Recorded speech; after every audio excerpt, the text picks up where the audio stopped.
Danka, welcome in the language of the Wurundjeri people. It's a great privilege and honour to be here and to share with you a little bit about how we at Telstra embed accessibility into our processes and our design, and hopefully leave you with some strategies to take back as well. I want to start by acknowledging the traditional custodians of the lands on which we meet today. And I particularly love to think of them as they are, which is the very first creatives who worked, played, explored, created on these lands. So, pardon me, I should have had a sip of water before. So at Telstra, we really strive to see accessibility not as a constraint, but as a creative opportunity. And over the next 20 minutes or so, I hope to share with you about how we have achieved success at Telstra through our systems, our frameworks, our standards and our ways of working. But also to let you know that, despite having been on that journey for some 6+ years, there is absolutely more to go and more to do, and we are not there yet. Now, unfortunately, this next slide, PowerPoint decided to tessellate the picture of myself with my two beautiful boys. So a little bit about me. My interest and passion for accessibility and inclusion has been going strong for quite some time. And in fact, it was at a meetup somewhere here in Melbourne where I first heard about accessibility, and it just clicked, it just resonated, and I went, this just makes sense. My early career was in agency land. We had a lot of not-for-profit clients, a lot of government clients, and we had to meet accessibility requirements as part of some of those deliverables. And at the time, I was really learning by doing, teaching my boss, explaining it all to my boss why this was important and why we had to do it, and taking the studio along on the journey as well. Fast forward to today, I lead a team of about 30 creatives. Wonderful, thank you so much, very thoughtful.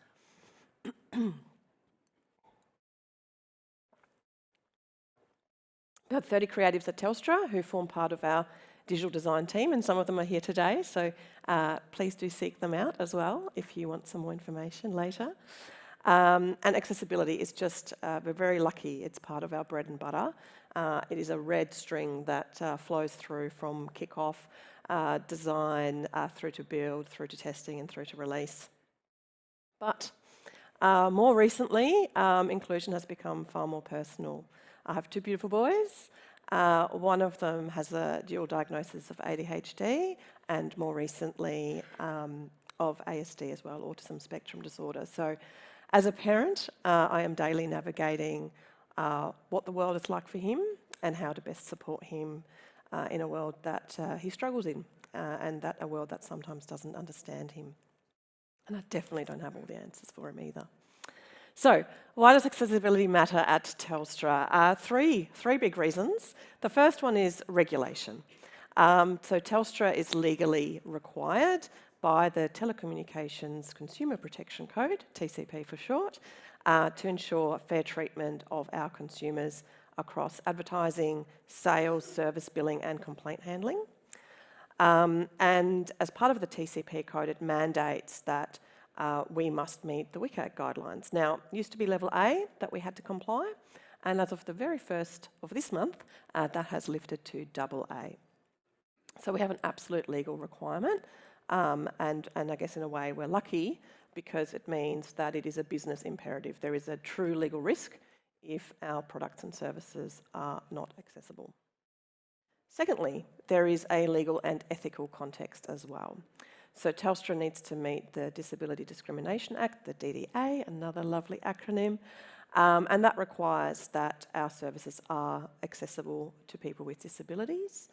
And importantly as well, that accessibility also needs to be considered for our own team members, and that they can use and access all the tools that they need to do their roles and their day job, as it were. But beyond that, and this is probably more where I put emphasis, Telstra's vision statement is to build a connected future so everyone can thrive. Now, the everyone is my emphasis. And I often sort of remind the team, who is everyone?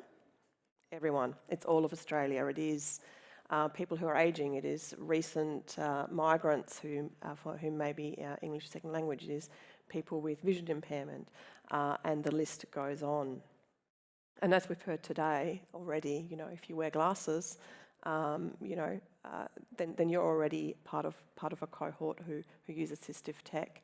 A lovely phrase that Mark, actually, who's in the audience, shared with me earlier this week was, designing for our future selves. One day we will be that ageing population that, as Telstra, connectivity provider, absolutely needs to be able to service. So really seeing connectivity as a human right.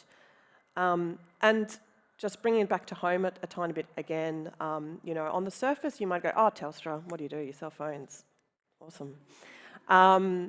But a little bit like, when your phone's running out of battery and you're like panicking, when connectivity drops out, it's a problem. So for example, my son, he needs to take some medication, and the way we help him do that is by letting him watch a little YouTube video as a little distraction. The distractions are getting longer and longer. I need to get onto that. So when the internet has dropped out for some reason and I can't play that distraction, he gets really stressed and really agitated. So it has that connectivity need has real human impact. All right. Where do we stand? How does Telstra look in the market right now when it comes to inclusive design? Well, we have won the Australian Access Awards for our website, telstra.com.au. That was back in 2023. And at that time, take another sip. Pardon me. We were also a finalist for our My Telstra app for Corporate App of the Year. One of the reasons we couldn't win that year was the app couldn't work in landscape mode. It only worked in portrait mode, and that is a failing with regards to AA requirements. But I'm really pleased to share that we are just about to cross over that threshold. So Intopia, who are one of the wonderful sponsors here, they do our regular auditing, and we have had our app tested very recently. Our iOS app has passed AA fully, and Android app, I think there was one defect, which we are seeking to rectify by July. So we're very, very close there. But how? That sounds nice, Andrea. You're a big corporate, you have heaps of money. How did you do it? Well, three hows that I'll take you through. Three enablers, as I'd like to call them. We have systemic integration, people in practice rather, the two Ps, people in practice, and having a culture of feedback. And I will unpack those a little bit more. Now, we are a design team of UX specialists, visual designers, UI designers, content designers of about 120 plus people. So accessibility is certainly not something we can leave up to one or two. And beyond that, of course, we have our development team, so many, many more developers as well who build all of the wonderful designs that we create. So we really need to systemically integrate the how. Otherwise, we can't get there. So, systemic integration. I've got a couple of examples around systemic integration to share with you. The first one is that we have what I call our company-wide customer experience standards, so CX, customer experience. Those are 16 principles that are grouped into 3 tiers, and it's a self-assessment tool for any product that is being worked on. Now, out of those 16 principles, at the end, once you've kind of done a self-assessment, you end up with a good, better, or brilliant customer outcome. Anything below good, we cannot ship. We are not allowed to ship unless we go through an exemption process all the way up to some exec, and that's not fun. Now, they're great, but it actually took us 3 years to include accessibility in these standards. But now we do have a principle there that specifically asks, have you ensured that your experience meets level AA of the WCAG standards and is usable by people with diverse needs? So that's one way. What's great about these CX standards is that any product team has to do them and has to complete them at the start, middle and end at a minimum of the project cycle. And that is regardless of whether you have a designer in your team whether you have an accessibility SME assigned to your team, it at least always poses the question. So we're starting to try and really just embed that awareness and that consideration right from the start. Secondly, we have an amazing design system called Able, and that design system is AA compliant. It's a true design system. It's not just a UI kit. It comprises detailed documentation on all of our patterns, do's and don'ts, whys, and we have that system available in code for both web and native platforms as well. And that is the core foundation. But one design system centrally isn't quite enough because we are a very large organisation. We have 3 business units. We serve customers, consumers like you and I wanting to buy a phone.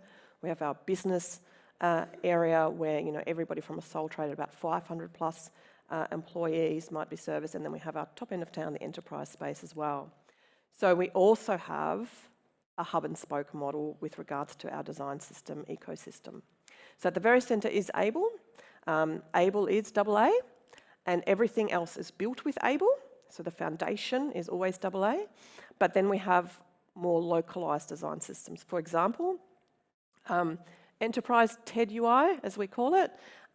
So that is our enterprise-focused design system and patterns. They are more complex patterns, and I've got an example later on, some sexy tables coming up. Strap yourselves in. And it's really important that those spokes extend and still leverage those foundations. So that's a couple of examples around systemic integration. Enabler number 2, people and practice. So it's really important that our individual contributors in the design team have a foundational understanding of accessibility and how it pertains to their role, importantly.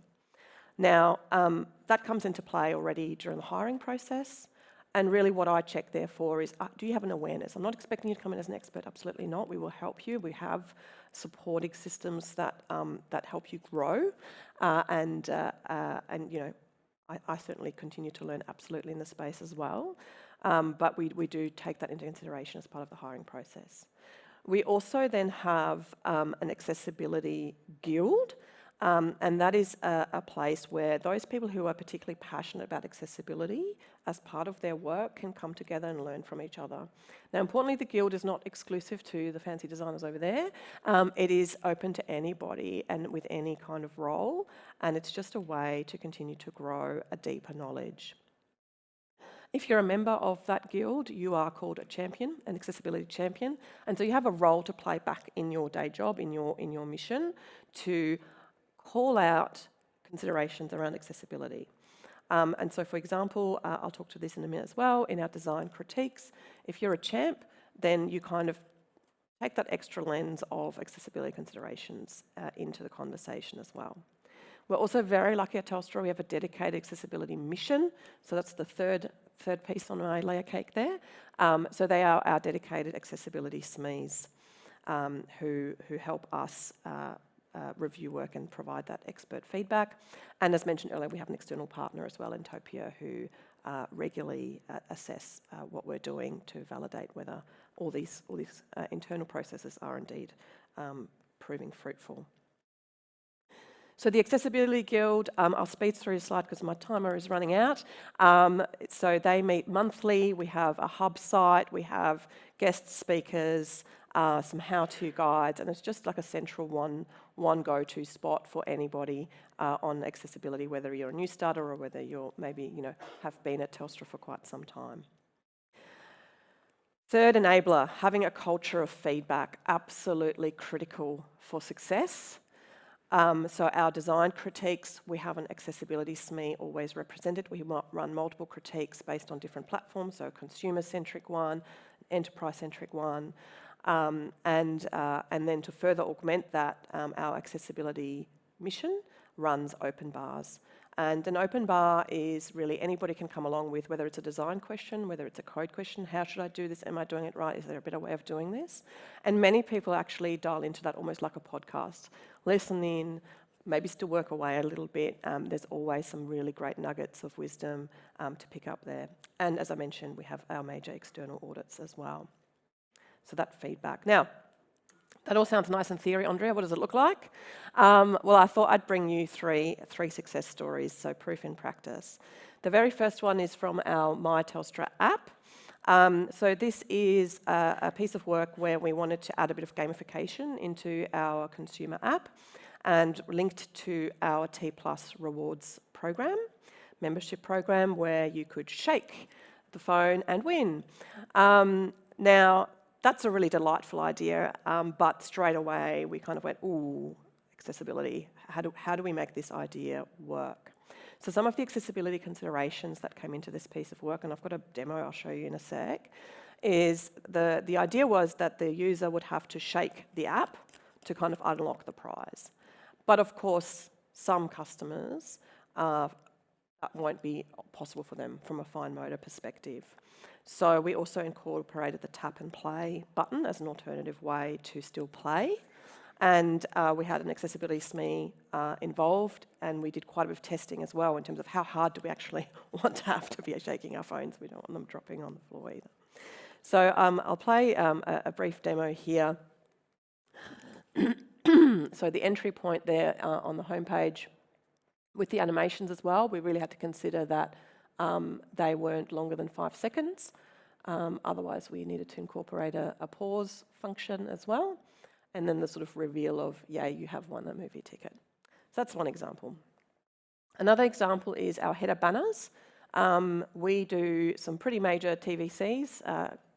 Our brand marketing team do some wonderful work with regards to promoting our products and services. This is quite a recent commercial you may have seen, which is a bunch of dominoes falling to kind of talk to, or metaphorically talk to connectivity in your home and beautiful internet. And we went, this is awesome TV, what can we do? How can we leverage this in our digital experiences? So designing our headers and banners to be able to support video and sound seemed like a good idea, but again, some accessibility considerations that absolutely had to be included in that. So how will this work for videos that are over or under 5 seconds? If over, we need to have a pause and play button. A transcript on the video that needed to be within good proximity of the header itself. And if audio is included, the ability to turn on and off. And this is where that collaboration with our developers is so wonderful as well, because we actually embedded in the code that it would auto-detect if the video was longer than 5 seconds, therefore the buttons show. If not, they don't. It avoids that human error as well that could potentially otherwise be there in the authoring. And lastly, I promised you sexy tables. Here they are. Not everybody gets to work with shiny things that come from an agency. Some of you might work with subject matter that's quite dry. And in enterprise, a lot of our bread and butter is tables. Our enterprise customers, they don't buy one phone, they buy 10,000 phones. How do I manage those phones? How do I sort them? How do I filter them? So again, really important here that accessibility considerations were taken into account. There are a lot of myths that still permeate at Telstra around, but our enterprise customers, this is their day job to manage the IT resources for their company. They've all got giant monitors. We don't need to worry about responsiveness, for example. No, not true. All of Australia, everyone, may have a desk job and may use assistive technology. So tables are everywhere in enterprise. Now, before we redesigned these, they were actually a bunch of divs. A little bit tricky to navigate with a keyboard. And so we've translated them into functional tables that are truly responsive and have capability like sorting, actions, filtering, and whatnot. All right, time to wrap up before I get kicked off the stage. So time to kill a couple of myths as well. There's an idea, a permeating idea out there that accessibility kills creativity and functionality. No, great vanilla is bloody great.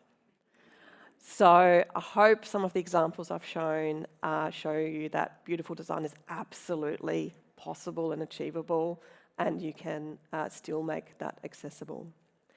Accessible design is boring or plain. Again, we know vanilla tastes great. It's actually one of my favourite flavours. Hot apple crumble, vanilla, heaven.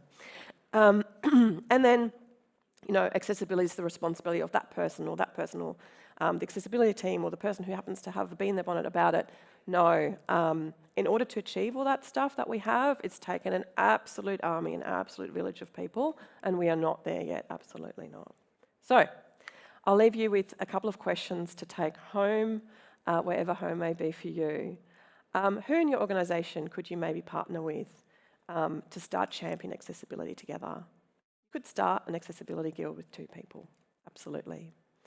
What's maybe an accessibility myth that you've believed or that you've heard that you feel like maybe now you can challenge, or by the end of today you can challenge? Be brave, challenge that. And maybe there's some process improvements that you could do. Where in your design or dev process could you maybe embed those considerations? So yes, you can. Maybe you're not Telstra, maybe you don't have hundreds of designers, but standardisation and process uplift can absolutely be achieved in a team of 1. Start small, 1 component, 1 conversation, 1 improvement, and quite frankly, you're already doing it, you're here. So you're way ahead of the game there. Thank you so much. Please do come and say hi, happy to chat after as well.